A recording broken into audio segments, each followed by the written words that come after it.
I'd like to welcome all committee members, members of the public and those watching on the Council's YouTube channel.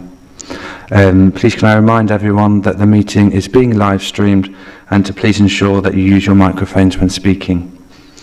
In the event of the fire alarm sounding, everyone should vacate the building through the nearest exit, which is through the reception area, and proceed directly to the assembly point, which is in the open area opposite the car park. Please can you all ensure that you have access to the agenda and that you are accessing the recently updated version published on the 7th of March. Please can we now introduce ourselves so everyone on the live stream knows who we are. So I am Councillor Sainsbury and I am the Vice Chair of this committee and I'm chairing the meeting tonight.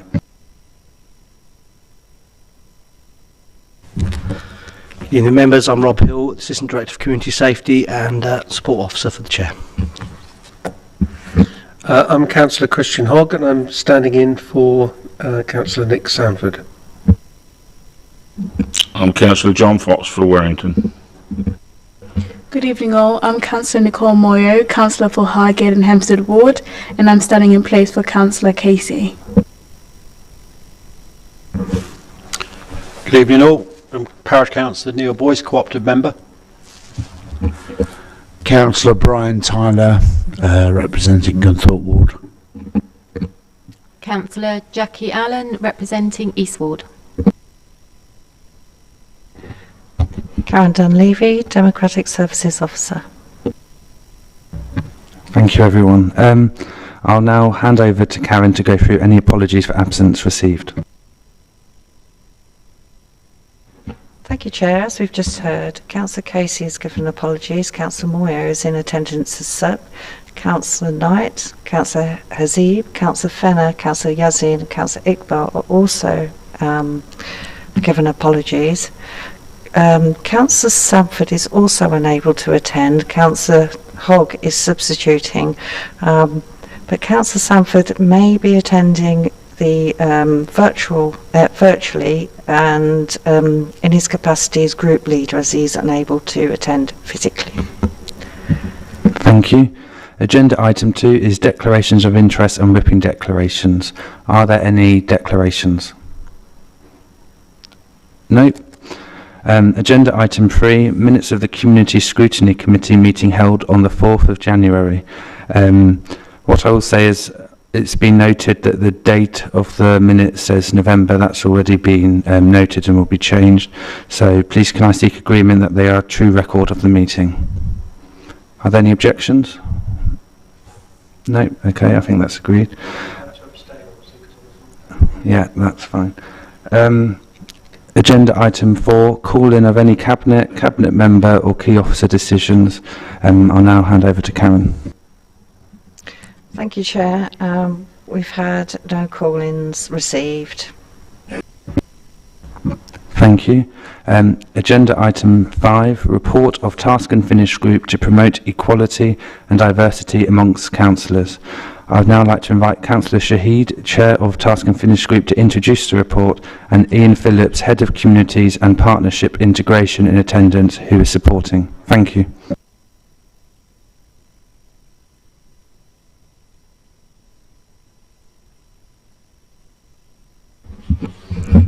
Thank you, Chair, members of the committee. Following a motion at full council, the Task and Finish Group to promote equality and diversity amongst Peterborough City Councillors was set up to address the issues outlined in this report and recommend policies relating to them. In reaching our conclusions, the group consulted with LGA, looked at the current policies in place for PCC staff and also seeked advice from other local authorities on their practices and policies. The report before you is basically a hybrid of these conversations plus additional recommendations the group felt necessary. This was approved by full council in July 2021. One of the main areas of work that the Task and Finish Group considered was the impact of harassment and intimidation that councillors can experience. This can have an impact on the confidence, productivity and mental health of councillors, and the group was keen to explore what support is available for councillors should they need it. Many councillors may not be aware that the council has access to an employee assistance scheme, which is also open to councillors. This scheme can provide support on a wide range of issues, particularly mental health. We would recommend that the scheme is renamed and advertised widely to members so they can take advantage of the support that should they wish. Please find before you the completed report and recommendations we wish PCC to adopt. Thank you. Thank you very much. Are there any questions from members? Parish Councillor Boyce. Thank you, Chair, and through you. I noticed that there was no parish councillors or cooperative members on the task and finish group, which I find strange, as the PCC have actually just asked parish councillors to review their code of conduct to bring it in line with the PCC's. Was there a reason why no cooperative members or parish councillors were invited onto the task and finish group? There's no, to my knowledge, there was no discussions around it, I'm afraid, sorry. Councillor Hogg. Thank you, Chair. Through you. So I note from the report that you say that some of the behaviour, the tone in council from councillor to councillor, as it were, has improved. But do you feel that did you see any evidence of the fact that maybe that there's little in the way of restorative action, as it were, against people that that perpetrate bullying within the councillor to councillor? Is that something that you noticed? Thanks for the question. Very much so, and it was uppermost in our thoughts when we were discussing it. We've put these in place and hopefully the policies are adopted, but they do need to be robust and adhered to, otherwise it's just another talking shop. So we're hoping what we've put in place will then be adhered to, really. Thank you. Parish Councillor Boyce. Thank you, Chair. One other item in the report is that you're recommending training for councillors, if they should wish to have it. Would that be open for parish councillors as well, or is that only for city councillors? We'd need to talk to our member services, but I can't see any reason why that offer couldn't be extended. I mean, we're all dealing with similar issues, and it would seem to make sense to widen that out. Councillor Moyo. Thank you, Chair. I'd like to commend this report as a young female councillor identifying as a member of the BAME community. I think it's really important that you've done this, and it's going to pave way for change going forward. There was a few issues that I noted with the report. I believe it's paramount to have evidence-based policy, and I think this report is a little thin on evidence. Looking at the methodology, I'm interested to find out what information was gathered from other local authorities, particularly our statistical neighbours. And also I'll note that you only interviewed 2 key witnesses, and I believe there should be more. And I also believe that we should have some feedback as well from our new chief executive. I think it's really important to gain some information from his wealth of experience. And finally, I note that there was a very low response rate to your survey. Only 29 of the 60 councillors responded. I don't know whether there's plans for a second round of consultation, but I think it's really important that we gather as much evidence as we can to ensure that the data presented is representative. Thank you. Thank you. There's a lot there. With regards to the reports from other authorities, we can share that, can't we? Ian? I'll come in on that. We did speak to a number of other local authorities, not through the group as such, but our Democratic Services team spoke to many of their counterparts around the country through people who are experts in scrutiny and supporting members. So we galvanised some background information and best practice, if you like. Not really anything of particular note came out of those conversations, I would say, but we did attempt to speak to other local authorities, and I think quite a few are using the code of conduct that is the model one that the LGA have put forward, which we've adopted and discussed at this committee last year, I think it was. Also the policy on claiming expenses is pretty much a standard policy that most councils have adopted. So I think probably for those reasons there wasn't a lot of engagement from other councils. Do take your point on the the representation from members in terms of the survey, I think we had around about 50% or just under 50% in terms of a response rate, which is not bad, but it's not brilliant either. And I think it would be good to perhaps look to do that on an annual basis to see whether or not there are emergent issues or additional steps that we need to be taking as a council. Thank you. Councillor Fox. Thank you, Chair. As you know, I was a member of the group and I fully enjoyed being part of it. And as I said at the very first meeting we had, and I have to say at this committee, it's fantastic. And if we can achieve this, it'll be absolutely brilliant. But the problem is, if we don't achieve it, there's no sanctions for anybody breaching it. And that's the sad reality of it all. A lot of good work has gone into this to make it happen, but we need government or somebody to bring in some sanctions to councillors when they breach these codes of conduct or anything. Because if not, it's pointless. It is really pointless. There needs to be some mechanism where we can say to the regular, and we know who they are, and say, you breach the code of conduct, this is what's happening. And we need to get that, but that's not what the group was set out to do. So I fully commend you for what you've done. Thanks, Councillor Fox. You and I had this conversation on numerous occasions, and like I say, it does need to be more robust and put in place and adhered to, because if we don't, then it's just pointless exercise. Thank you. Are there any further questions? No? No. My personal thing, I think there's some really good recommendations in the report. I was personally a bit surprised that there was even the employee assistance programme and that it was available to members, and I think others are, so I think that's really good that it's been highlighted, and if that can be rolled out and renamed, that would be really good. The only question I did have is recommendation 3 about executive and member services should be asked to consider whether additional refresher training on member conduct is required as part of the wider training and development programme. This is something we can discuss when we go into the recommendations. But what would your thoughts be on, or would it also be a good idea to ask councillors themselves if they think that they would want more training? Because you know, I think it would actually be a good thing to offer yearly training on the conduct, especially when it's updated and so forth. Very much so. Take on board what you say, and it's one of those whereby year on year we get new councillors coming on board anyway, so other existing councillors should be given the opportunity to attend the courses they are as new councillors. Thank you. If there are no further questions, we'll... Oh yeah, Councillor Fox. Just one very quick question. It would be to Rob and Fred.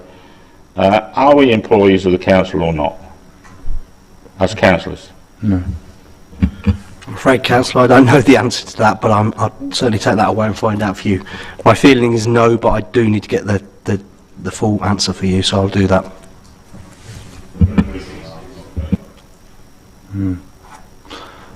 Are there any further questions? No.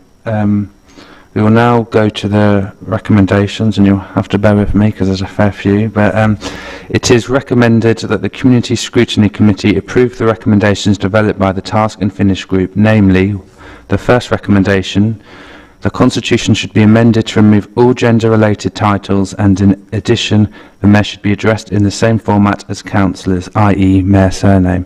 Are there any comments or objections to this? Councillor Moyer? Thank you, Chair. I would like to propose an amendment, to this recommendation. I believe that the text should read, the Constitution should be amended to update any use of chairman title to chair, and in addition, it should be up to the Mayor's discretion whether they are addressed as Mr. Mayor, Madam Mayor, or in the same format as councillors, for example, Mayor and then the surname.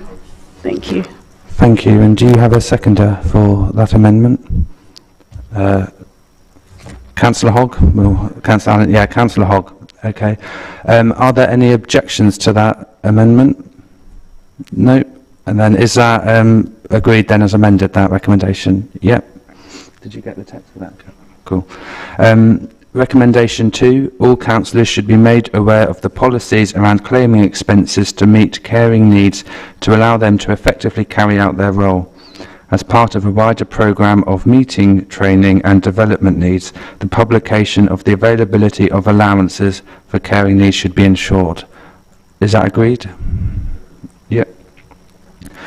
Recommendation 3, executive and member services should be asked to consider whether additional refresher training on member conduct is required as part of the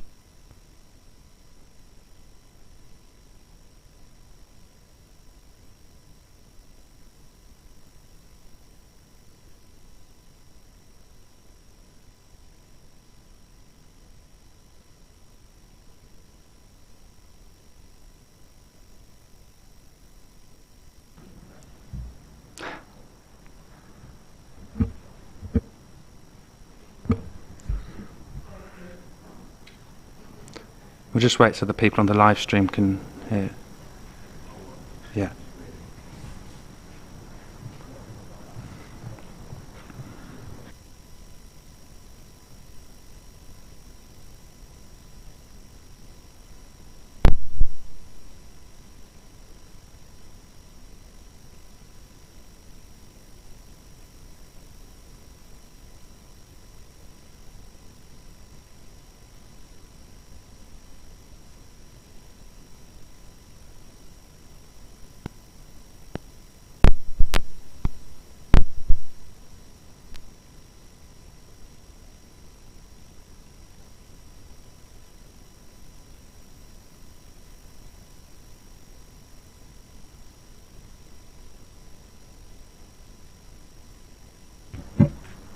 I think has everyone else stopped flashing now? Is that?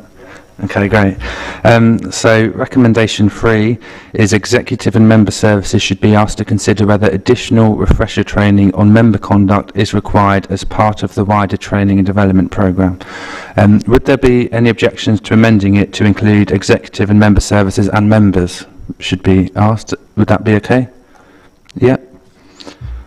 And then recommendation 4 is the Employee and Assistance Programme should be renamed to the Employee and Member Assistance Programme, and a briefing session held with members to highlight the support available and how it can be accessed. I'm not seeing any objections. And then recommendation 5, regular, comprehensive and solution-focused training and briefings should be held for councillors on how to effectively handle bullying and harassment, including advice for keeping safe. And there are no objections to that one either. So unless there are any other recommendations, then we'll move on to agenda item. Oh, Councillor Moyer. Apologies, Chair. Thank you. I would like to make a small amendment to recommendation 5.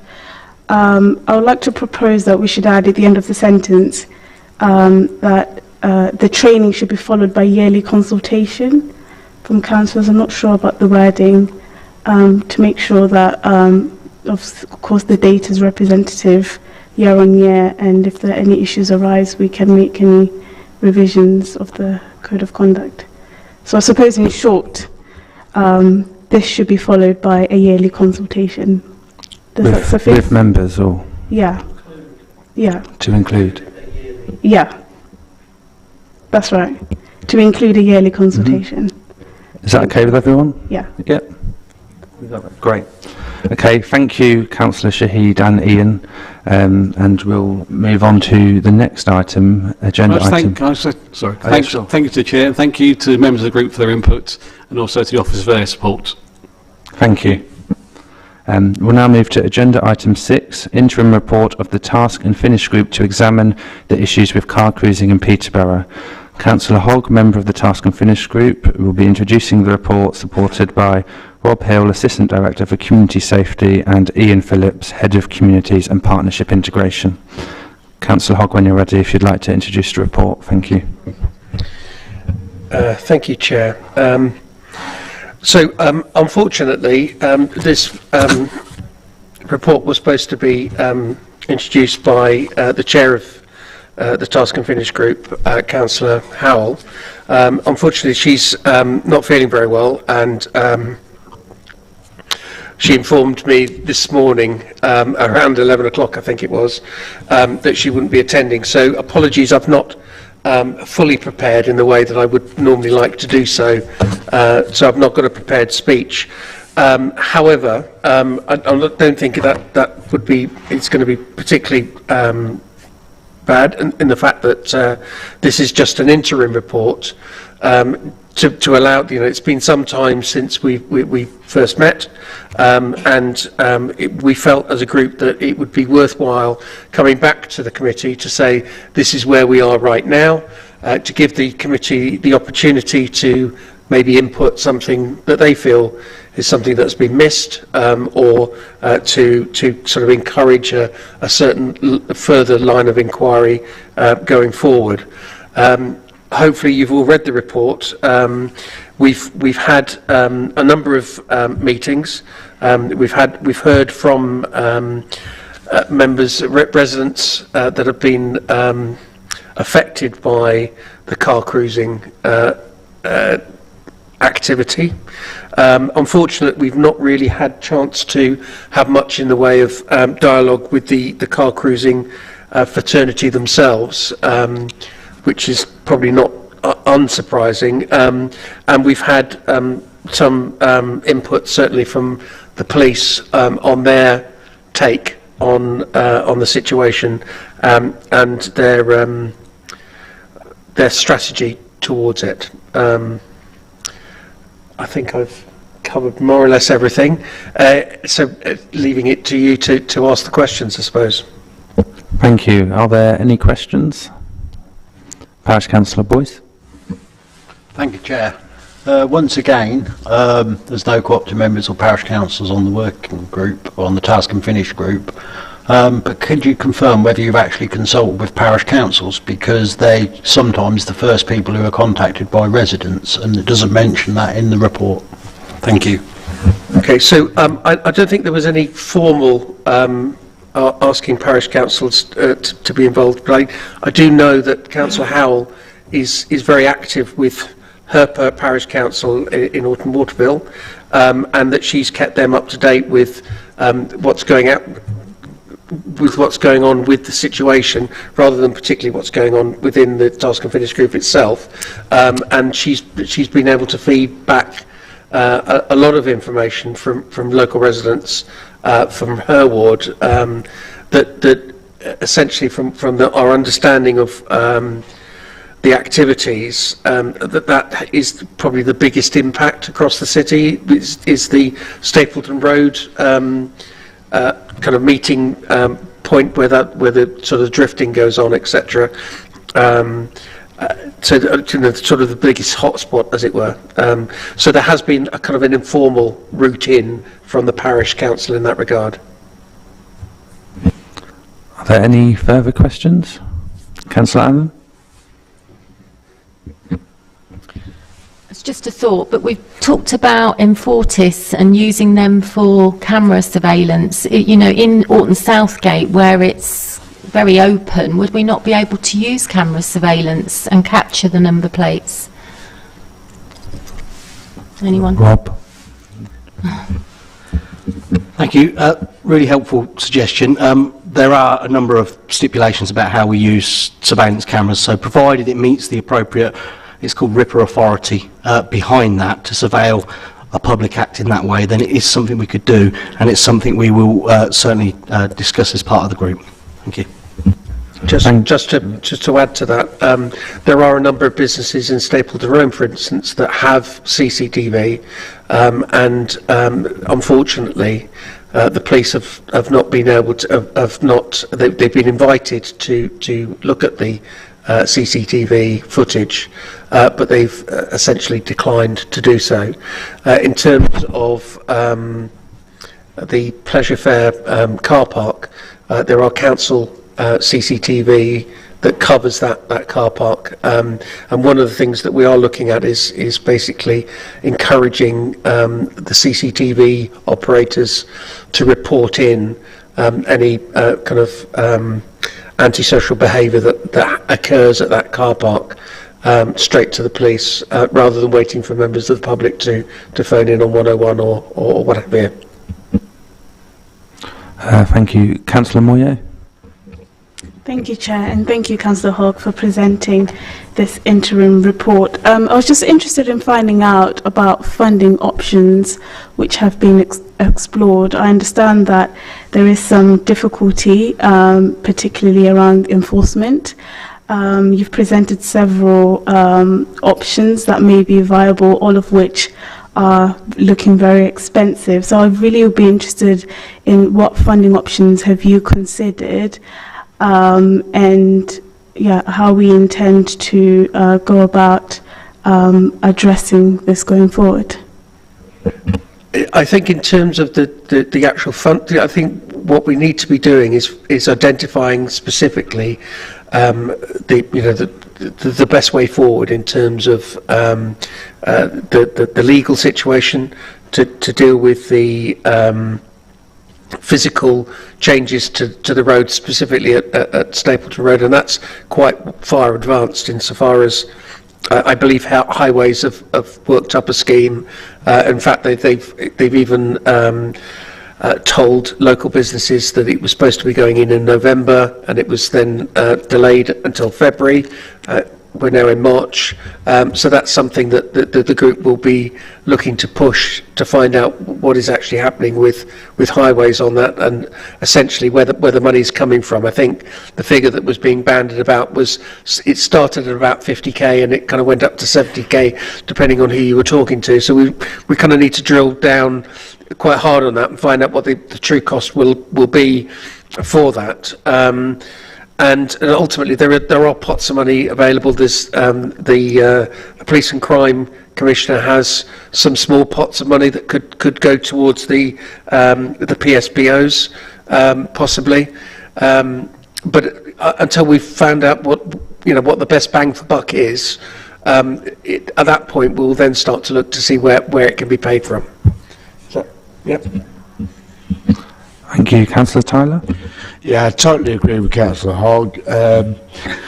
In my ward, in the Manor Drive area of our ward of Gunthorpe, we're having more issues now than I think we've had for a long time, especially from the Gunthorpe roundabout through to Wellington.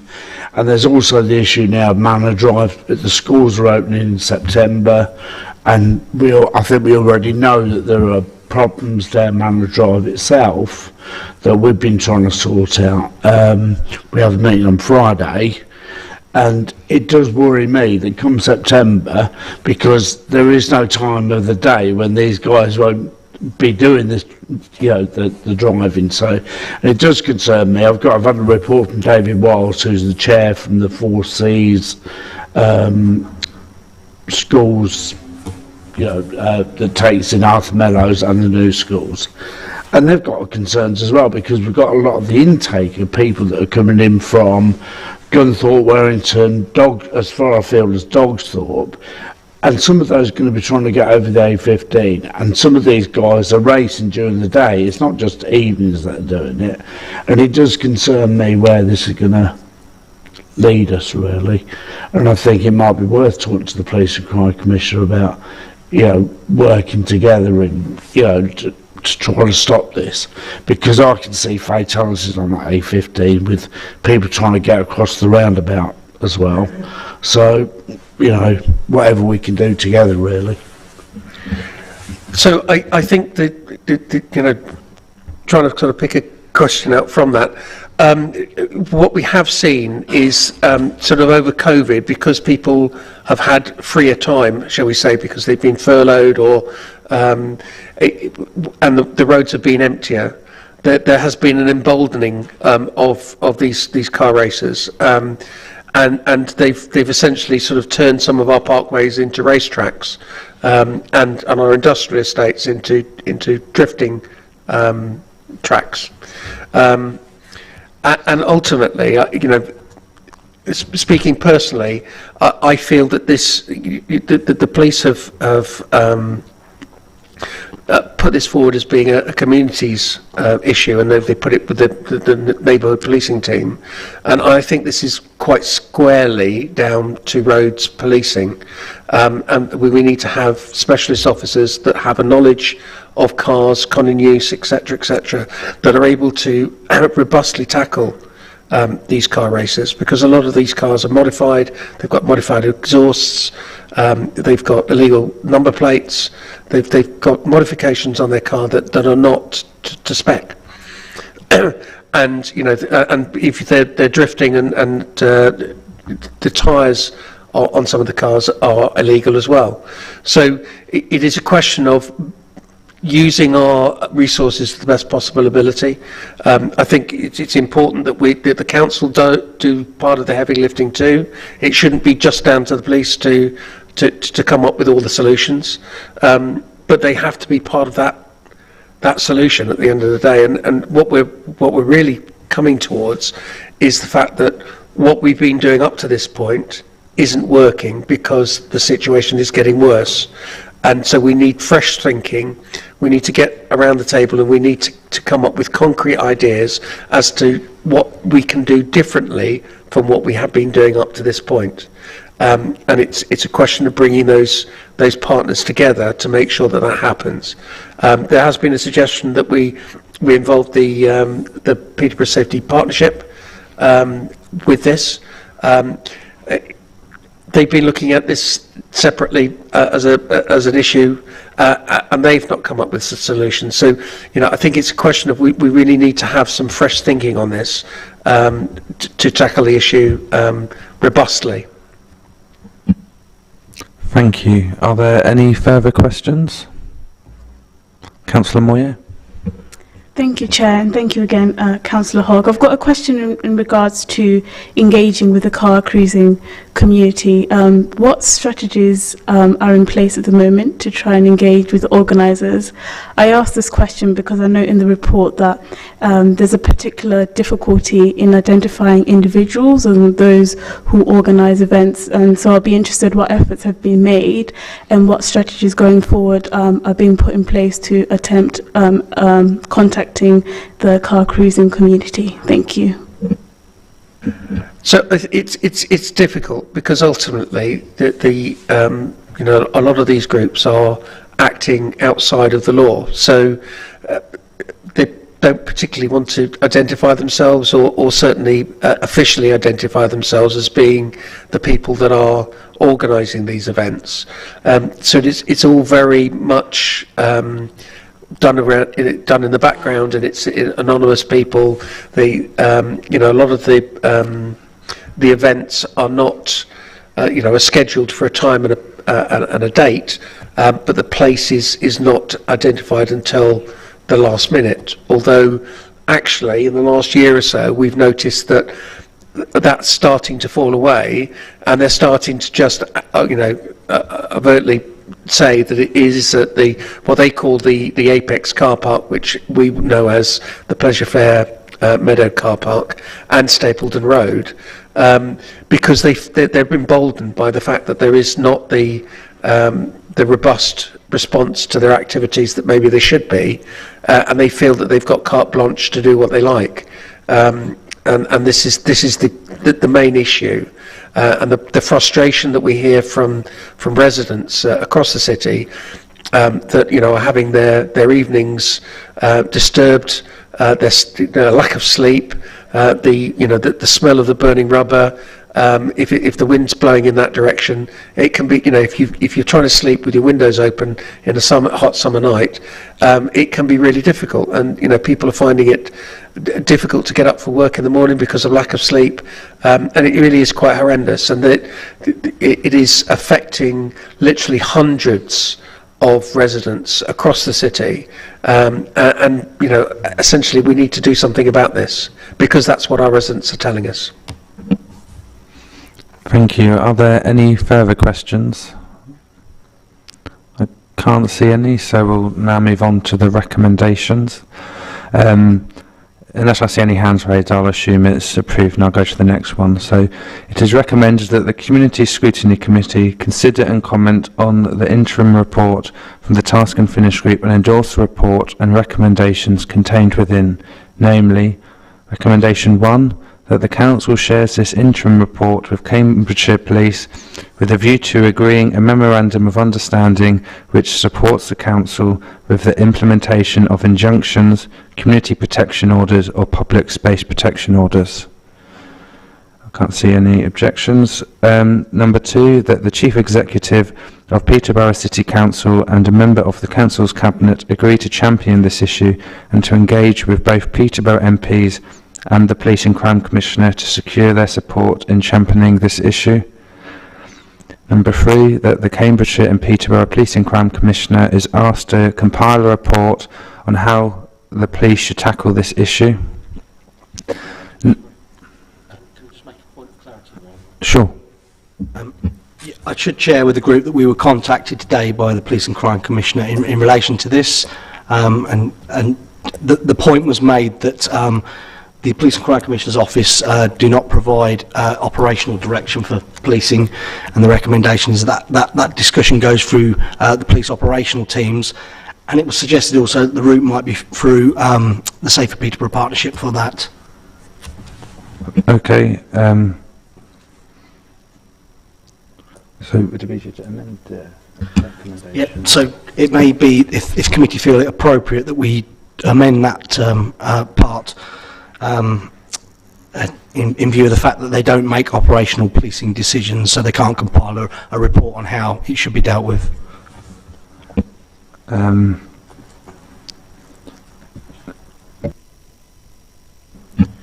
I make a suggestion? Yeah, Councillor Hogg. Could we change it to that the Police and Crime Commissioner works with the Chief Constable to compile a report? Yep, is everyone happy with that?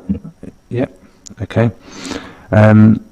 Number 4, that the Council fully costs the financial implications of developing an injunction for car meets in Peterborough. Number 5, that the Council fully costs the financial implications of introducing community protection orders. Number 6, that the Council fully costs the financial implications of developing measures to prevent car meets from taking place at Pleasure Fairmeadow Car Park as part of the Woodston PSPO. Number 7, that the Highways team produces detailed plans with a clear indication of costs of how it proposes to alter the layout of Stapleton Road to ensure it is no longer suitable for antisocial driving. Number 8, that the Task and Finish Group continues its work by exploring sources of funding that are available to reduce the funding burden on city finances. Number 9, that the Task and Finish Group makes a further attempt to engage the car cruise community. Number 10, that the Council's Planning Department should actively consider whether future planning applications should consider measures that will prevent antisocial driving. And I think that is the final recommendation. So unless there are any other recommendations from members, I can't see any. Thank you, Councillor Hogg, and thank you, Ian, and I'm sure we look forward to the final report in due course. We will now move on to agenda item 7, homelessness and rough sleeping end-of-year update and the impact of COVID-19. Please can I invite Sean Evans, Head of Service Housing Needs, to introduce the report.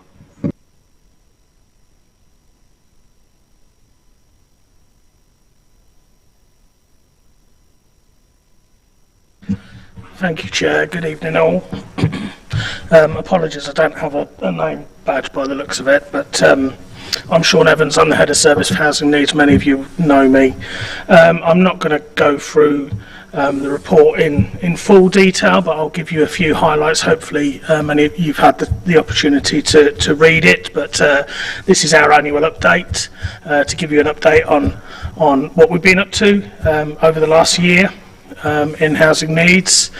It continues to be very busy times for us. Obviously, COVID has been very difficult for many people, and the pressures that have been placed on housing and homelessness have not gone away while COVID has been in place.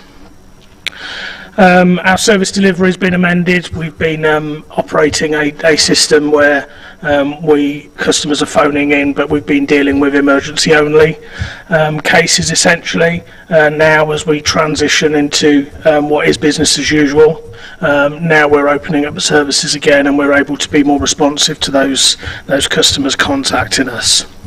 In terms of homelessness, levels of homelessness and households presenting to us have remained pretty static throughout the last year.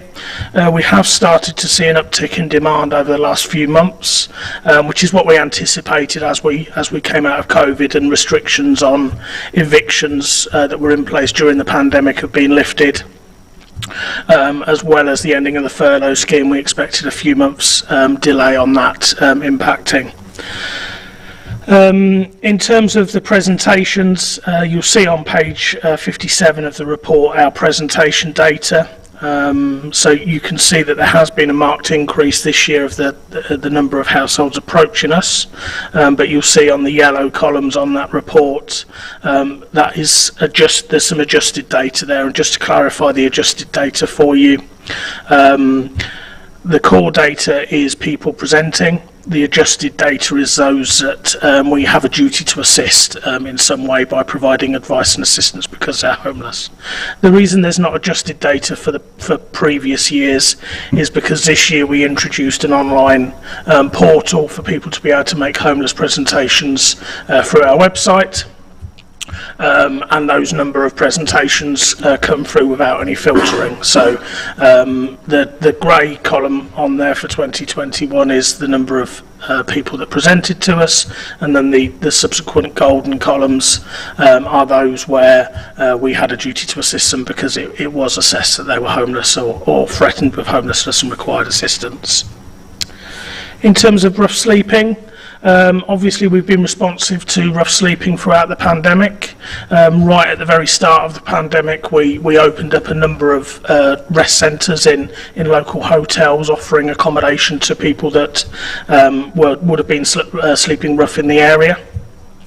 That very quickly grew as everything shut down, but vital services like hospitals and prisons were still releasing people and discharging people, but obviously the accommodation that they may have gone into before wasn't available to them because households weren't allowing friends and family to stay with them for obvious reasons during the pandemic, so very quickly grew into quite a large cohort of people in accommodation. That continued for quite some time and kind of on and off really, depending on what the restrictions were at the time during the pandemic. The levels of people that we accommodated fluctuated, and that was the case up until the end of July 2021 when that everybody in instruction was lifted. We'd obviously had us leaving the EU at that point as well, and a 6-month transitional period between January and July 2021. And that was really the point where, unfortunately, our rough sleeper cohort that we were no longer able to assist returned to the street. That was the case up until just prior to Christmas, when Omicron variant came to light, and then we received further funding and support from the Department of Communities and Local Government to provide accommodation for those rough sleepers, and we continue to do so. We're currently accommodating around 26 individuals who would normally be sleeping out. They're in accommodation, and we're supporting those to secure alternative accommodation or secure some status in the UK which allows them to access housing. In terms of our temporary accommodation, that is not just for rough sleepers, that's for any household who find themselves in a homelessness situation. I've included a graph to give you an idea of how we've performed in terms of the number of households in temporary accommodation. That number has come down over the last couple of years. It's stabilising at the moment, but as we come out of the pandemic, we're anticipating that those numbers will come down. The reason for that primarily is some of the changes in policy which have been implemented at full council just last week around the allocations policy, which allows us to use social housing allocations and the allocations policy for the prevention of homelessness where we've not previously been able to do so. Some good highlights around temporary accommodation. For those of you that have been with us for a number of years will remember not too long ago we had over 100 families in bed and breakfast accommodation dotted all over the country. We've not had that now for 2 years, and in fact we haven't had any families in bed and breakfast accommodation other than an emergency since February 2020, and we've not had any clients in bed and breakfast accommodation that are aged 16 and 17 since October 2019, so really good progress on that part. We're anticipating that the next year is going to continue to be as busy as it has been. Obviously, we've got new potential pressures arising with the cost of living increasing, energy prices increasing.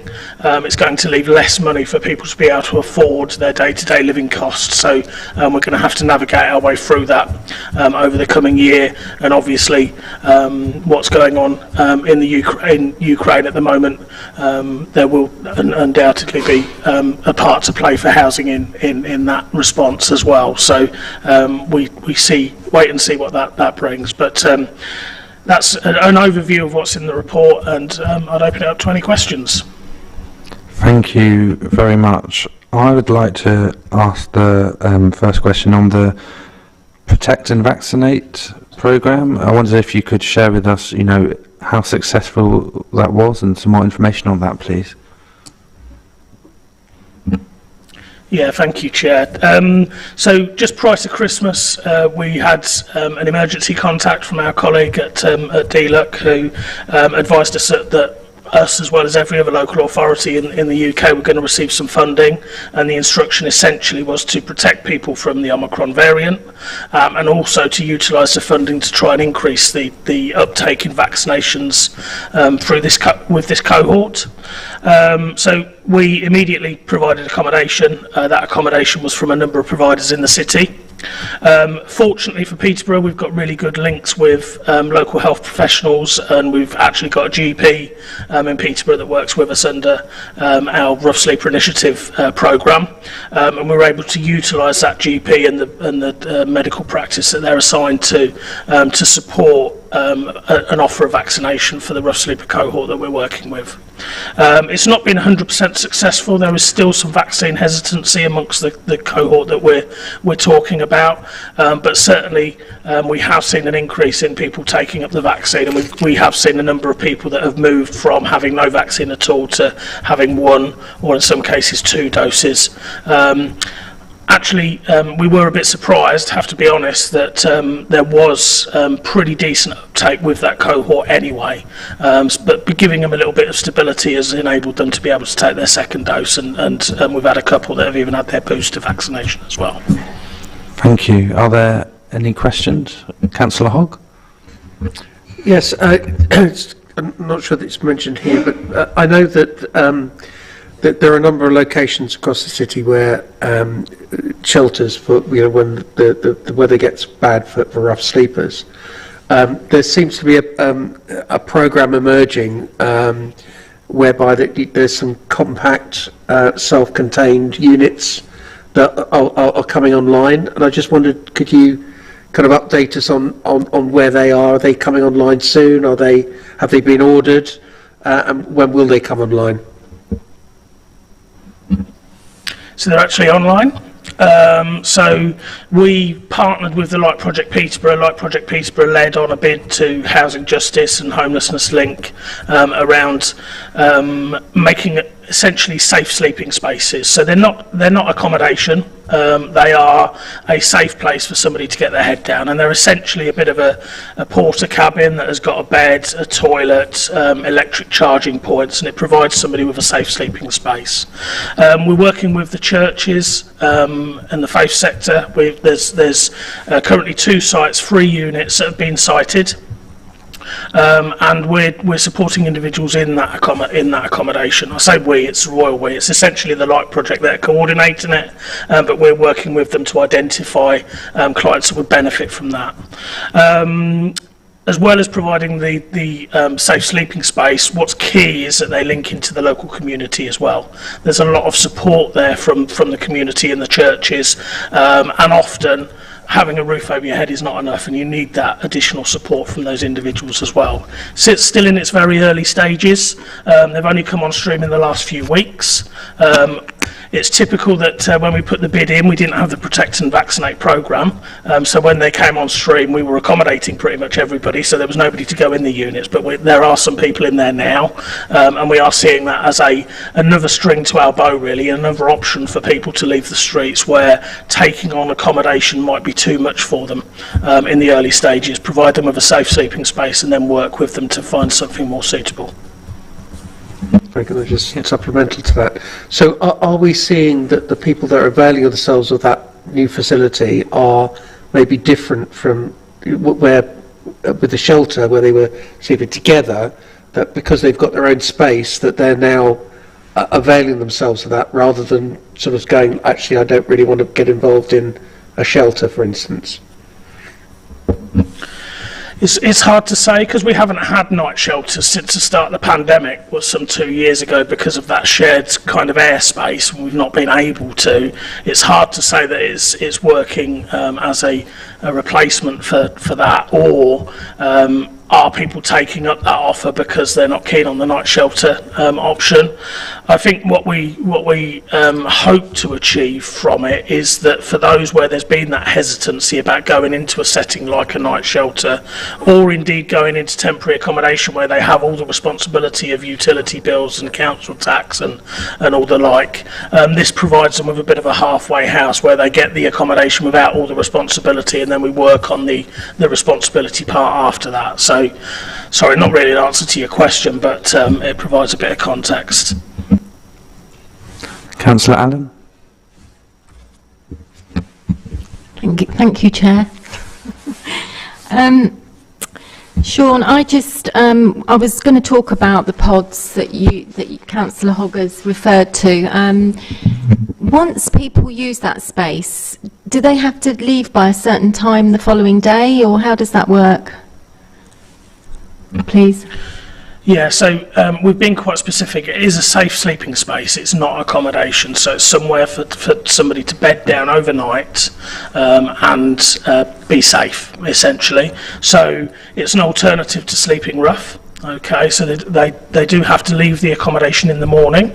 They have two options. The Light Project will bring them into the city centre, and they'll be able to do what they were essentially doing as somebody sleeping rough, or we're working with the communities and engaging them in community activity to give them some focus throughout the daytime as well. But essentially the units of safe sleeping spaces are just for them to sleep, but it will be a step up then into temporary accommodation where they will then be able to stay all the time. That'll be their home. And because it's seen as a step up, if people come from out of town and find themselves without a bed, they wouldn't have access to these spaces? No. We have to be very careful. While we obviously want to help as many people as possible, we've got a huge demand in Peterborough for people that have a local connection to the city. So we're not in a position, unfortunately, to support rough sleepers from outside of the area, unless, of course, there is a very good, valid reason why they're unable to stay in the area that they've travelled from. Last question on this point, sorry.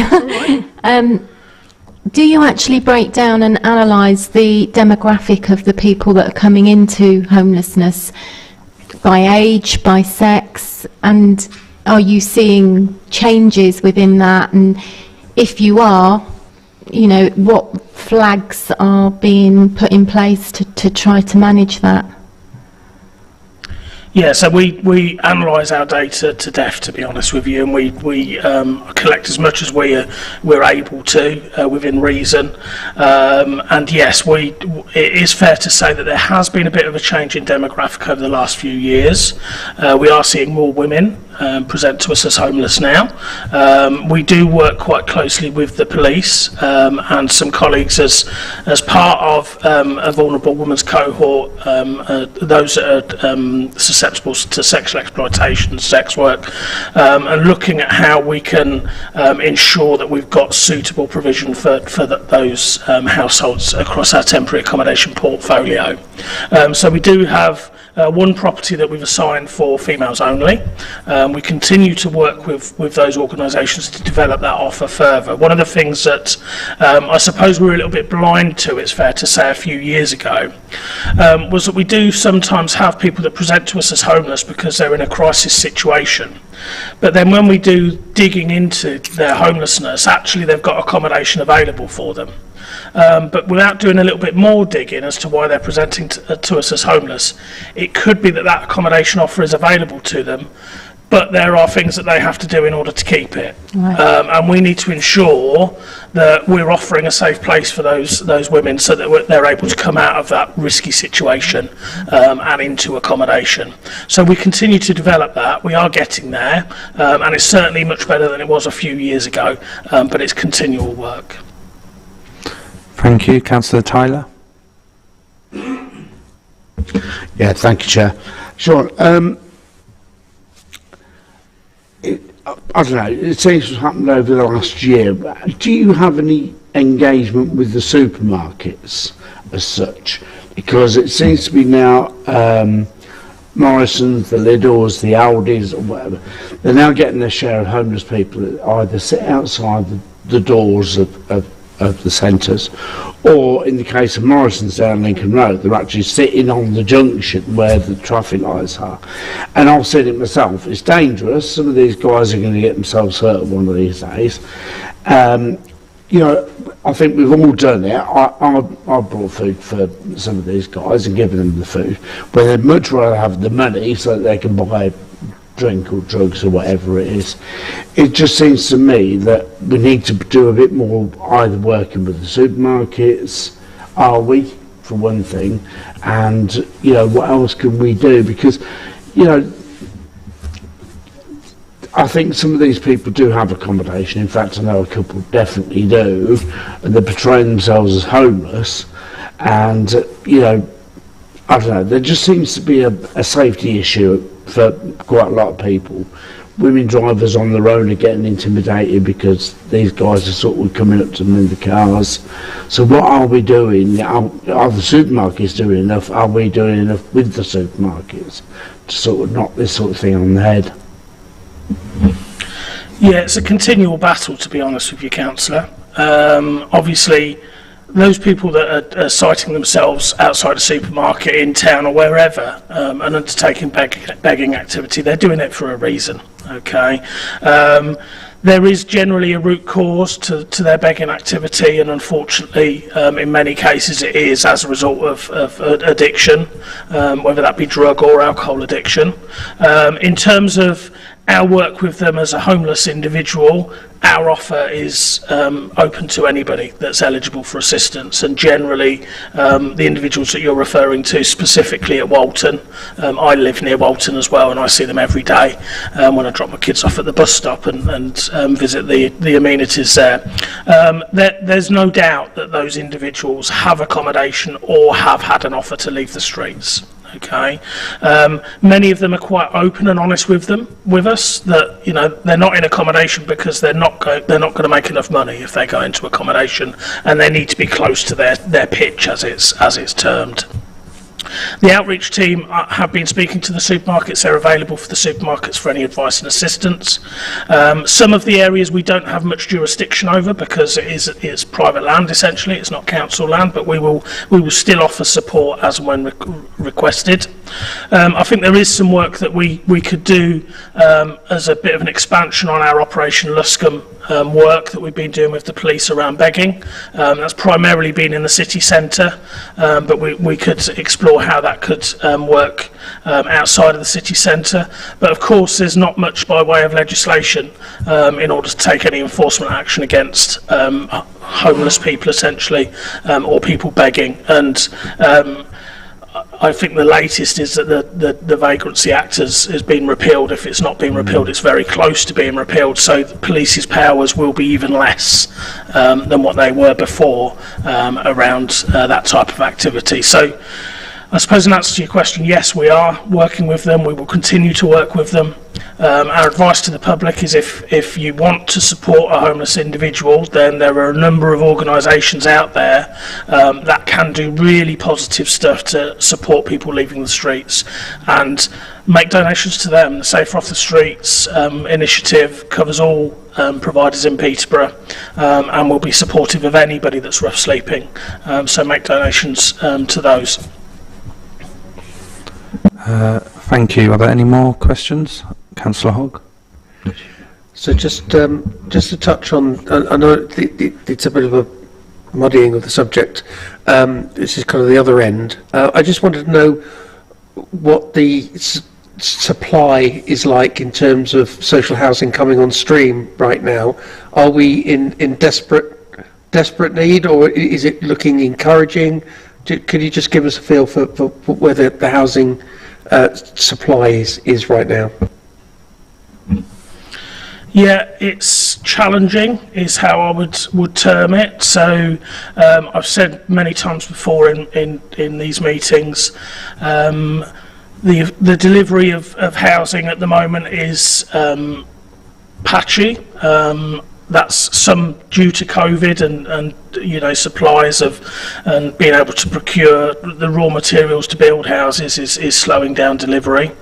Obviously, delivery of affordable housing in its wider sense includes all affordable housing initiatives such as shared ownership, help to buy, and other schemes of that type. Those properties coming on stream are not supporting the cohort that are coming to us for assistance. Generally, they're looking for an affordable rented product. The amount of affordable rented product coming through social landlords is not sufficient to meet demand.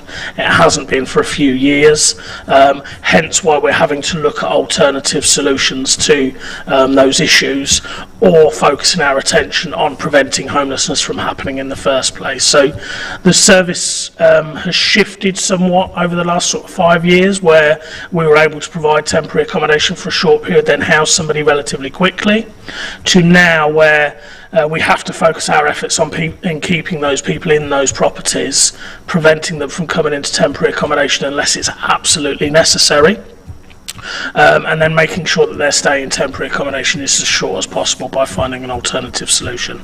But yeah, that's a lot of context to a very simple question, but there could be more, let's say, in terms of delivery. And just sort of in addition to that, how are we, where we have what would be better described as empty nesters, where people are sitting on 3 or 4 bedroom houses where their children are now left home, what kind of initiatives are we looking at to encourage them into more appropriate housing? So in terms of the social sector, we give priority to anybody that's in what we would term as high demand accommodation, to move to smaller accommodation. So essentially they would trump anybody else on the housing list for a property, because it would facilitate a move for a homeless household where there is a greater demand. Obviously we have the bedroom tax, or the removal of the spare room subsidy as in its official name, which penalises people for those empty rooms if they're in receipt of benefits to support their rent. But there's nothing that we can do by way of enforcement or forcing people to give up their properties, and we've always had the age-old discussion, somebody leaving what is essentially their family home to move to something much smaller, which doesn't give them the freedom to have the grandkids staying over, or their son and daughter coming to stay at the weekend if necessary, is a very difficult ask. And we work with the housing associations. They do quite a lot of publicity around the need for housing amongst their tenants. So obviously we'd encourage any households who are under occupying a property to release it for a household that really need it. No, I'm just wondering so anecdotally, from what I've heard from certain people, that they're being offered accommodation that is, as you say, smaller, possibly even more expensive than what they're leaving, and so there doesn't seem to be much reason for them to go. and that actually what we should be really doing is looking at ways of making it more attractive to them to move into a smaller, to something that is newer, more efficient in terms of energy, and at a price that means that they can see a benefit to them. Is that something that we should be looking at? To, as you say, we can't move people. We have to basically encourage them. Yeah. So we have to make that offer encouraging enough for them to take up the offer. Yeah, I understand that, and unfortunately, that's not necessarily something that's within our gift as the council. We're not a landlord. We're wholly reliant on our registered social landlords. We have offered incentives previously, which have covered removal costs, and in some cases, there's been a cash incentive on top in order to secure our most in-demand properties, and we continue to offer that. Ultimately, there has to be a need for the accommodation that the person would be freeing up. In terms of the variations in rent, you will have some tenants who have been in their property for so long that they're still on a social rent, which is at 60% of the market rent. Any new tenancy that's going to be created is going to be on an affordable rent, which is going to be 80%. So yeah, you're quite right. That is a difficult balance, and in some cases it won't work for people. There's little for us by way of influence over the housing associations to continue offering a rent at social rents for those new tenancies, unfortunately. So there's no way of transferring their tenancy to a new property, because obviously the old property, you'll then be able to get more money for that at the 80% rather than the 60%. So essentially you're not actually losing out anything at all, other than the fact that you're now freeing up a rarer property for that's vitally needed by families. Yeah, we have had those discussions with our providers previously, and essentially, revenue is what's required in order to maintain the stock. The whole reason that the affordable housing regime was brought in was because it was very difficult to maintain stock and keep it up to a lettable standard with the new assessments that are being undertaken in terms of energy efficiency and the like. It costs a lot more to be a landlord now than what it previously did, for the right reasons. So in those cases it wouldn't necessarily stack up, is what we've been told, but More than happy to go knocking on the door again and seeing what we can work through. Thank you. Councillor Allen? I suppose mine's a sort of in anticipation question. If we are expecting refugees to come into Peterborough, I think to try to think that we're going to find houses and accommodation for them, from scratch is going to be quite a big ask. Can we start a campaign to see if we can get people with their own homes to get on a register, to say they'd be willing to take families? I think certainly in other parts of Europe, they seem far more, willing to take in refugees. But even if you go to the empty bedroom tax or whatever it is in social housing, is there something that can be done there to, I know you can't force people to do things, but it's just kind of getting the mindset, and maybe we need to be looking at this, because if the council has to foot a bill into private rental accommodation, you're taking away other accommodation, and I'm sure it's a big ask, but it's just thought for, can we start thinking about these things? Rob wants to come in. Oh, sorry. Thank you, Councillor.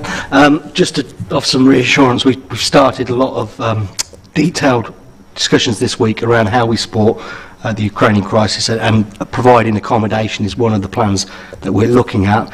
Taking your point on board, though, it is around how we use the goodwill around the city at the moment and harness that possibility of people making offers of support. So that work is in play, just to let you know, and Sean might be aware of that, because we've been working through different groups of that at this stage. Okay. Thank you. Councillor Tyler?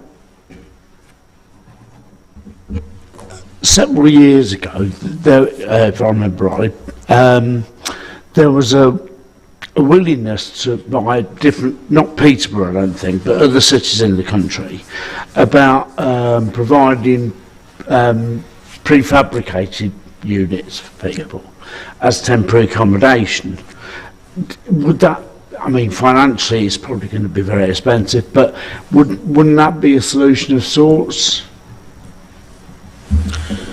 Yeah, we've looked at that a number of times, to be honest with you, and we've decided not to go down that route. One, because there's not plenty of land in Peterborough that is in the council's ownership to be able to put forward something like that. There may well be some land that's in the ownership of Cross Keys Homes where it may be a possibility, and we'll continue to work with them on options around that. But generally what we've found with the prefabricated units, where they're providing more permanent accommodation, is that they still require the same level of infrastructure as what a bricks and mortar dwelling would be. They'll go up quicker, because they'll come on the back of a lorry, but you've still got to put the infrastructure in. So in terms of cost, they're not much cheaper than bricks and mortar would be. So that's why we've not pursued it heavily at this time. Thank you. I have a question on the homelessness presentation data in the graph. I know you mentioned it earlier. Obviously there's quite a large number of residents who do make presentations, and only a small percentage, fairly small percentage, is actually accepted. Obviously, those people who their presentations are rejected, they've obviously got concerns. So, is there any work that goes on? You know, when you reject it, what sort of process is there? What work goes on to provide support to the people who are unsuccessful? Yeah, absolutely. It's not just a case of no, we don't want that one. We're going to close that off. So every application that we receive through our online portal, or through a duty to refer, which would be a referral from another statutory organisation regarding somebody who's homeless or threatened with homelessness, every single one of those gets triaged by an officer in our service. So there will be contact with the individual that submitted that request for support. That triage will go through what that person's housing needs are, what their current position is, and they'll provide advice and assistance based on their current situation. So some of those cases will come through because the person believes that they are homeless or threatened with homelessness, but then on the back of the advice that the officer gives at that time, they're no longer threatened with homelessness, essentially, so they're closed off at that point. The ones that do come through that triage and still require further assistance, and then assigned a caseworker, a housing solutions officer, who will work with them through the homelessness legislation process, which could be anything up to 2-3 months work with them before they receive a final decision on their case. So the grey lines on that presentation data are all of the applications, and then the gold line after that is the ones that where further casework is required and we're unable to prevent through advice and assistance. Thank you, that's helpful to know. And my other question was about the accommodation that was provided to rough sleepers from the government directive where they told you had to. When that provision stopped, and I know you said that there were some rough sleepers that unfortunately you weren't able to accommodate. Is there any, because I know some of them won't be eligible, but is there any work that goes on with your outreach workers after that point? Were you still in contact with them in case we went into another lockdown and it was, I know it didn't, but yeah, well, not just because of that, to be honest with you. I mean, our rough sleeper outreach officers will outreach to anybody, irrespective of whether they're eligible for assistance or not, and they're still on their cohort to work with, whether they're eligible or not. So the work that they'll be doing with those individuals will be slightly different to those that are eligible. So we'll be focusing our work on how we can make that person eligible, or how we can repatriate them to their home country. In a lot of cases, return to their home country is just not an option, because they've been here for so long that they don't have those connections back in their home country, so there's no appetite for them to return.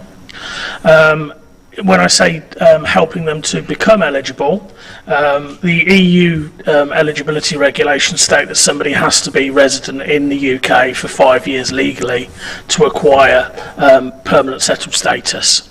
So they'll be working with that individual, getting all of their paperwork together, contacting other organisations to get evidence that they have been here for that time, so that we're then able to submit that on their behalf to the Home Office in order for that person to be able to acquire that settled status. And then once we get that settled status, that opens up the door to us providing accommodation and assistance again to them.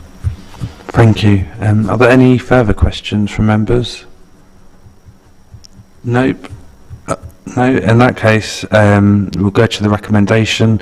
It is recommended that Community Scrutiny Committee note and comment on the report, which we have done. Are there any further recommendations? Nope. Well, thank you, Sean, very much for presenting. Thank you, Chair. Thank you all. Agenda item 8, temporary accommodation strategy. Please note that the temporary accommodation strategy item has been deferred from this meeting with the agreement of the Chair, Vice Chair and Group representatives. We now move on to agenda item 9, social mobility, Peterborough Household Support Fund and Community Hub Delivery. Please can I invite Matt Oliver, Head of Think Communities, to present the report. Thank you. Good evening, Chair. Thank you. Good evening, members. So this report sets out from 4.1 how the Council is continuing to work through the Safer Peterborough Partnership Delivery Group on cross-cutting issues such as social immobility. So social mobility, as defined by the Social Mobility Commission, being the link between a person's income and the income of their parents, and obviously we want that to be greater rather than lesser. So the group, the Safer Peterborough Delivery Group, came together to find solutions to the challenges of the pandemic, but also has agreed to continue into this new phase of living with COVID, and has set some agreed focus areas to ensure the most vulnerable and seldom heard residents are supported to be resilient to the presenting financial vulnerabilities that they might face. So those focus areas being employability, mental health, food and fuel poverty, young people and housing and homelessness. As part of the work, the report from 4.2 gives updates on the recent Peterborough Household Support Fund, which is a major scheme run through the Peterborough Hub, reaching out to those in need to supply food, fuel and essential supplies, as well as other things such as white goods. And the report from 4.4 sets out the delivery outputs, which show the success of the fund in reaching out and supporting 7,822 individuals and drawing down the full funding available from government. So from 4.5, the report notes the key role of our trusted partner network, who were trained in making direct applications to the fund and therefore were also able to help those most vulnerable to be able to access it. And as well sets out our intention to further interrogate the data collected to be able to understand better the needs of our residents and work with partners to better find solutions for support. From 4.6, the report moves on to update the work of the wider work of the Peterborough Hub, and updates members on the scaling back of the isolation support fund in line with the lifting of COVID restrictions, and the intention to mainstream the hub role into the contact centre to continue to signpost residents to community support. And I think that says the end on my report there, so I'll open for questions. Thanks, Chair. Thank you. Are there any questions from members? Councillor Allen? I'm just quickly skimming through, but I'm just trying to think that social mobility, we must start young with, right from the word go.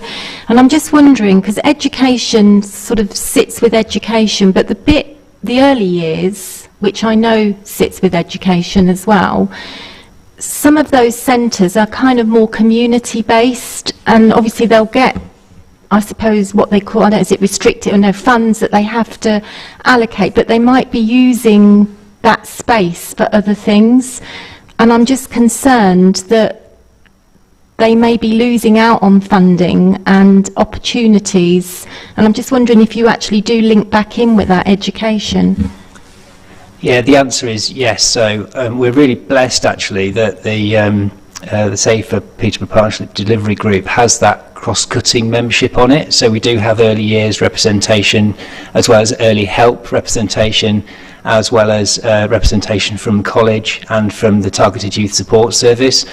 So it is, the point of the group is that system join up, that sort of think community system join up. I think, so there are strategies already in place around a lot of this stuff, so that the point of drawing it all together is for those strategies to come together in one place. So for example, we have the affordable warmth strategy and the tackling worklessness in Peterborough guys coming, and it's really just about joining those things up to try and be more than just the sum of the parts, I suppose. A lot more.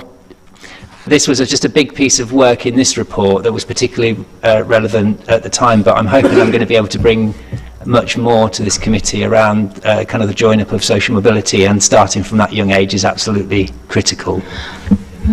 I'll probably email you, just something to take offline. Thank you.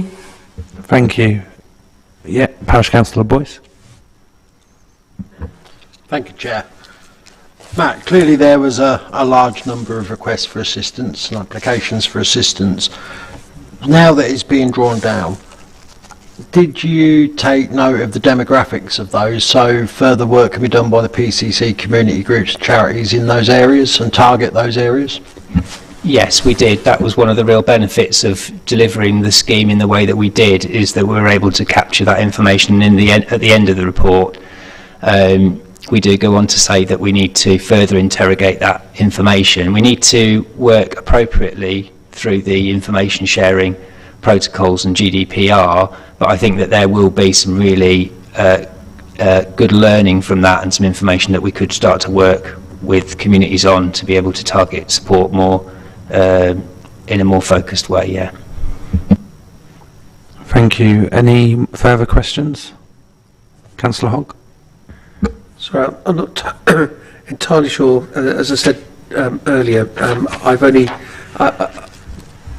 I had very little notice in order to read through these documents. So forgive me if this question doesn't actually relate to this. But we have a potential tsunami of issues with heating bills going up. A resident just sent me this thing that says that her standing charge for electricity is going up from 28 pence a day to 43 pence a day, that the rate is going from 21 pence to 31 pence. That is a significant increase. And she's on a budget, and the stark choices are, how long can I afford to heat my house for, and how much can I spend on food for myself and my child. So I just wanted to know what plans we have in place, because it is going to hit, and it may not hit. If we have a particularly warm summer, we might be okay for a bit, but as soon as the winter comes again, that there is going to be, and the suggestion is that these rates are going up again in October. The kind of the £150 per household and £200 loan that the government is coming forward with doesn't really seem to be touching the surface, if I'm being honest. So I suppose the reality is that it's a really good thing that we drew down all of the money that we could from government for this, and that was a one-off amount of money. Sometimes at very short notice we get notice of another support fund, but we don't know whether that's coming. As part of this, we did for every contact that we made, we signposted and warm referred people to the Affordable Warmth guide and to LEAP in terms of income maximisation and in terms of making sure that they're taking every opportunity for whatever changes are in terms of tariffs are available, which we know is increasingly becoming more difficult. But the only thing we can do really is to prepare together as a system to be able to try and combat some of that, because unless we have a massive injection of cash again that we can help people with, the reality is we're not going to be able to step up another scheme like that. So it is just about join up, link up, make the maximum use that we can do out of all of those things that are available, and try to balance the demand across the system as best we can. Thank you. I had a question about the isolation support payments.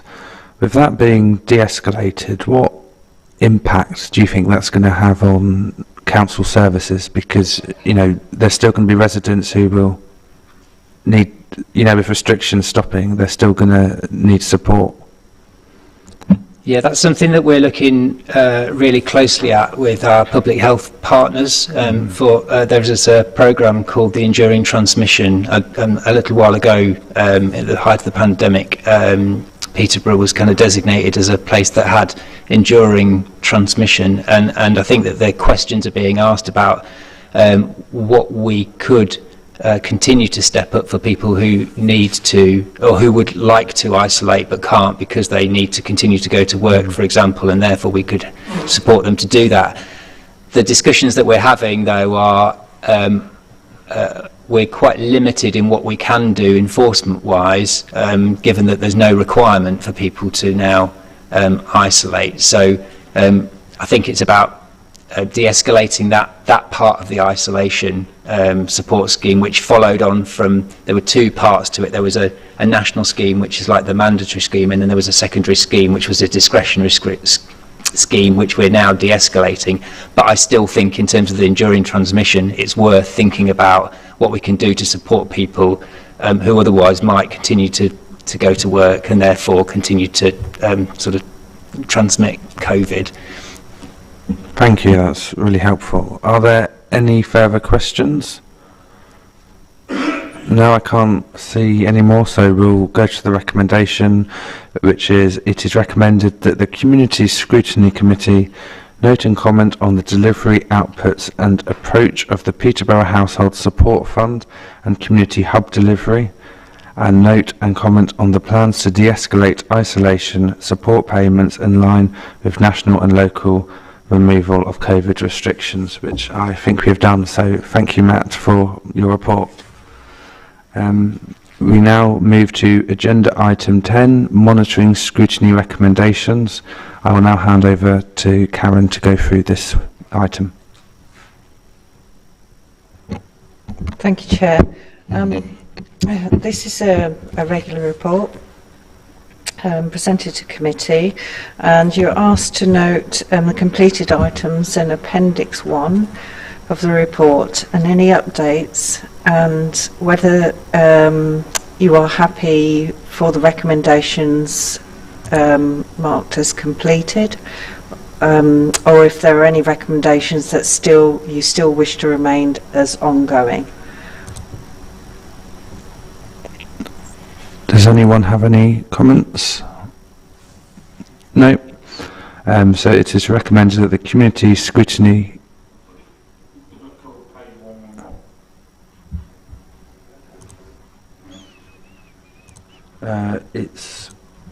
It's page 69.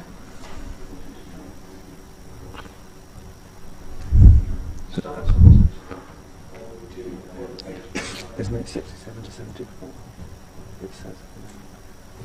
I've got page 69. That's where the Oh, confusion might be.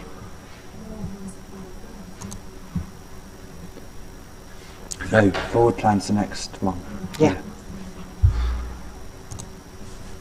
No, so no one has anything to say then on this item. No, okay. So it is recommended that the Community Scrutiny Committee considers the responses from Cabinet members and officers to recommendations made at previous meetings as attached in Appendix 1 to the report and provide feedback including whether further monitoring of each recommendation is required. We now move to agenda item 11, forward plan of executive decisions. Does anyone require any further information on any of the items that are listed in the forward plan of executive decisions as relevant to this committee? Any items listed for this committee, can further information be requested? Councillor Hogg. So again, sorry if this is out of order or what have you. The item relating to the city market relocation. I know this was brought forward to full council recently, but we weren't able to discuss it. And one of the questions I do have that's outstanding is what is the gap between the city, the traders having to leave the existing market and them being able to restart business again in the new location with the new units? Does anybody be able to provide any? Yeah, our intention is that it's a smooth transition basically, so they move straight from one to the other. There are some areas that are still being worked through with traders this week though, so I can't go into the details of that. But for the majority of the market traders, we're aiming to be a straight, smooth transition, one day on that site, next day on the other site. The other question I have, it kind of relates to my role on planning committee. I understand that when the units came forward for approval, there had been a meeting in December with the market traders over the design of the unit, the outside units, specifically to do with how the doors open. I think they wanted a design where the doors folded down rather than concertinaed up, and therefore would then reduce the space for trading. Now I understand that agreement was made, but the old design was what we were given at planning, and we were given assurances that the new design would go through, and that the planning officers were given leave to be able to give that adjustment to the design, and I just wanted to make sure that had actually gone through. Thank you. So yeah, we've been in touch with the planning officers since that meeting. There were a number of points of clarity that are being worked through. The design was approved on the fact when it's closed up that it's that didn't change, but the alterations are being worked through in detail now with the planning officers. I believe the door folds down rather than concertinaing up, because it reduces using it where it folded up. It would reduce quite a large percentage of the unit in terms of being able to trading space, as it were. I'm afraid I don't have the detail to give you the confirmation of that, but I can assure you that officers are working very closely with planning to make sure it goes through. I'm happy to have offline discussion with you about please, that. Thank you. Thank you. Do any other members have anything? Councillor Fox? I'll talk to Karen afterwards because it's not relevant to this committee, but it is relevant to another committee because some facts on there are not facts. In fact, it's quite misleading. Okay. If there are no other points from any members, it's recommended that the Community Scrutiny Committee considers the current forward plan of executive decisions and identifies any relevant items for inclusion within their work programme or request further information, which has been done. That is the last item, which brings this meeting to a close. This is the last scheduled meeting for this municipal year for this committee. Thank you, members, for attending. Thank you, Karen. Thank you, Rob. And have a good evening.